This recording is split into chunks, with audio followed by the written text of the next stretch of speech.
اجي ندخل لك شويه لعقلك. الفوق عندنا مجموعه ديال الاشكال وسط واحد المربعات.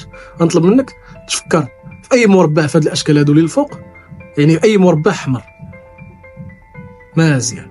دابا انطلاقا من هذاك المربع اللي فيه نتايا غنقول لك تحرك، يعني عندك الحق انك تتحرك خطره واحده، يعني بخطوه واحده، اما الفوق ولا لتحت ولا اليسار ولا اليمين، يعني بخطوه واحده.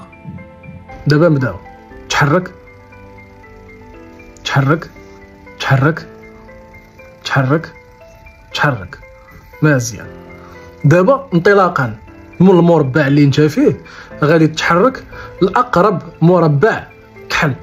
اقرب مربع كحل، واخا تكون انت المربع اللي فيه هو كحل، تقدر غادي تتحرك لاقرب واحد ليه كحل. فاهمين؟ غادي يطلب منك تعقل على داك الشكل مزيان، تعقل عليه مزيان. عقل على داك الشكل ديال اخر مربع تحركتي ليه. الشكل اللي كتفكر فيه دابا هو لي مونتيكون ضاح.